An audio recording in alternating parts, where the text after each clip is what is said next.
Nous voilà à la fin de cette histoire illustrée. Il était temps de conclure en beauté. En présentant la saga la plus célèbre de Bendy's Omniverse, je te recommande de rester jusqu'à la fin de la vidéo et de t'abonner, car le meilleur et le pire des jeux Bendy's Omniverse arrivent. Maintenant, je me tais pendant un mois et on commence. Le trio reprend sa routine habituelle de héros, jusqu'à ce que Gwen révèle qu'elle accepte une bourse pour aller à l'université et que Kevin part avec elle. En brisant l'équipe de la Force Alien, le grand-père Max envoie un étudiant fraîchement diplômé de l'Académie des Plombiers, nommé Rook Blanc, pour devenir le nouveau partenaire de Ben. Tous deux commencent lentement à résoudre leurs différends en luttant contre le crime. Dans la ville souterraine, appelée Village Base, issue des camps d'extraterrestres ayant aidé à reconstruire Bellwood en 2007. Sans avertissement, ils découvrent un vaisseau spatial à la dérive mentionné dans des rumeurs. Elle appartient à la Contumelia, les créateurs de l'univers, et à son bord se trouve un Annihilar, capable de créer et de détruire des univers dans une lutte déséquilibrée pour obtenir l'Annihilar face à d'autres ennemis. L'appareil s'active accidentellement, éradiquant tout et tout le monde dans l'univers, sauf Ben, qui se protège lui-même. En tant qu'Alien X, il commence enfin à maîtriser son pouvoir et utilise Alien X pour créer un nouvel univers afin de remplacer l'ancien. Bien qu'il ne s'agisse pas d'un duplicata, et jusqu'à présent, personne, à part Ben, ne croit que cela s'est réellement produit. Après 5 ans, Malware poursuit enfin sa quête contre Asmuth. Kyber est envoyé pour traquer et capturer Ben avec sa bête, désormais armée, avec le Nemetrix qui possède l'ADN des prédateurs des différents extraterrestres de Ben. Ben se bat contre eux en sachant qu'il est naturellement désavantagé, mais grâce à son nouveau compagnon, il parvient à sortir victorieux. Il se rend compte qu'avoir Rook à ses côtés lui serait très utile. C'est pourquoi, avec le temps, ils renforceront leur lien en tant que véritables compagnons. Maintenant, même avec leur travail d'équipe, Malware s'est suffisamment amélioré pour lancer une attaque contre Galvant 2, y commençant par détruire sa lune et désactiver tous les mécamorphes. Malware poursuit sa soif insatiable de vengeance, absorbant et se transformant en un monstre colossal. Ben lutte pour vaincre Malware, mais il est absorbé par lui. Ici, il a une confrontation existentielle avec son moi plus jeune. Cette révélation restaure l'ancienne transformation de feedback de Ben dans son nouveau Omnitrix, devenant le catalyseur qui met fin à Malware. Une fois pour toutes, les aventures de Ben et Rook continuent de sauver la planète de l'invasion des Incursiens, empêchant Albedo de voler définitivement le cerveau d'Asmod et libérant le système Anur des griffes maléfiques de Lord Transel. Maintenant, laisse-moi te dire que Paradox revient une fois de plus avec un avertissement.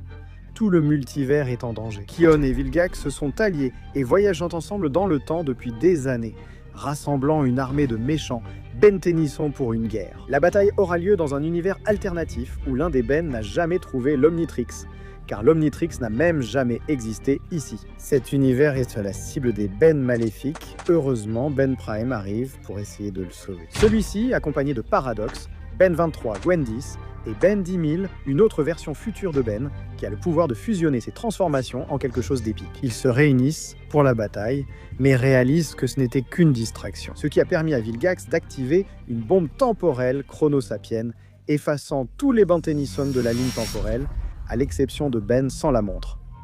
Dans un dernier acte désespéré, Ben Prime tente de sauver sa version sans montre, lui laissant un message qui le guiderait vers sa véritable voie. Ce n'est qu'une montre, sois un héros.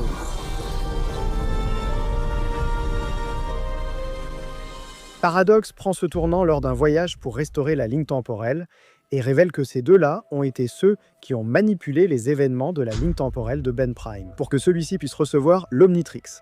Tout d'abord, le Ben sans montre aide aussi Paradox à rassembler les bons Ben pour la bataille. Mais il reste en arrière lorsque la guerre recommence, quand le moment est venu. Il intervient en inversant tous les événements de la bombe chronosapien et en restaurant le multivers, puis il rend l'Omnitrix à Ben Prime. Maintenant, avec tous les porteurs de pourcentage prêts, ils battent Vilgax.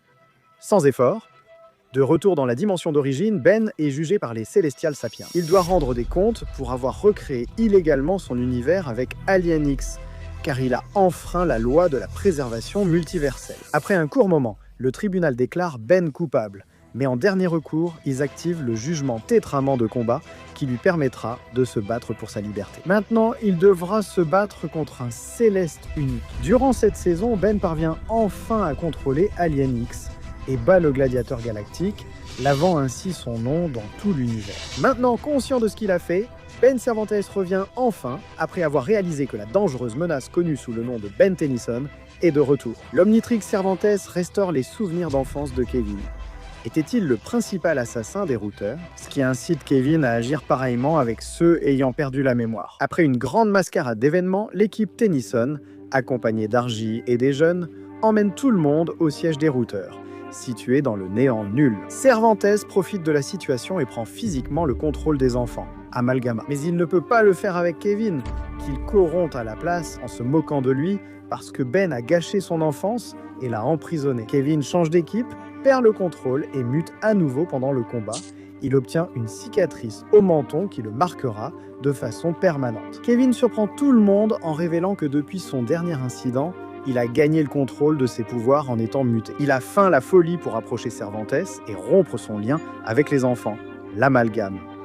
Lorsqu'il le faut, il bat Cervantes et l'abandonne dans le vide. La guerre du temps commence maintenant, lorsque les ennemis du futur, Subdora et Exoskull, ont pour mission de rassembler toutes les pièces de Maltran dispersées à travers le multivers afin qu'ils redeviennent complets. De nombreux événements de voyage dans le temps amènent Ben et Ruga à s'associer avec le futur fils de Ben, Kenny et Skull. Un Bioslime qui a trouvé son chemin jusqu'à l'Omnitrix de Ben, ce qui lui permet de former des armes et des outils spéciaux basés sur l'ADN de l'Omnitrix. Son objectif est d'empêcher Maltran de réussir, mais ce voyage accompagne Ben jusqu'à l'âge adulte. Maintenant Ben, âgé de 36 ans, lutte pour empêcher Maltran de construire son propre Annihilar corrompu. Et il voyage jusqu'au début des temps pour refaire son univers à son image. Grâce à un cadeau de Paradox et Bendimil, Ben et Ruga utilisent leur moto temporelle spéciale pour poursuivre Maltran dans une course littéralement contre le temps. Ils parviennent à éjecter temporairement Maltran du vortex temporel, le laissant échouer sur Terre. Dans les années 1770, Maltran envoie un signal de détresse qui est reçu par un jeune Vilgax, lequel accepte de réparer son carrosse en échange d'une bombe temporelle chronosapienne. De leur côté, Ben et Ruga s'allient à George Washington pour les combattre. Désormais, un Vilgax s'efforcera d'obtenir l'Omnitrix. Pendant ce temps, Maltran parvient à s'échapper et à retourner vers le vortex, tandis que Maltran remonte au commencement des temps pour se retrouver face à face avec le vaisseau des Contumelia. Là, ils sont accueillis par 3 dieux du multivers qui prennent devant eux la forme du désir de leur cœur, afin qu'ils puissent être perçus physiquement sous leur forme de 5e dimension. Maltran étant arrivé le premier, met son plan à exécution. Avec l'Annihilar corrompu, Skur est obligé de forger une épée céleste. Mais laisse-moi te dire qu'il est déjà trop tard. Ben n'a pas d'autre choix que de plonger après l'Annihilar, comme dernier effort pour sauver l'univers. Il l'emporte, et en utilisant le pouvoir de toutes ses transformations, Ben contient le Big Bang.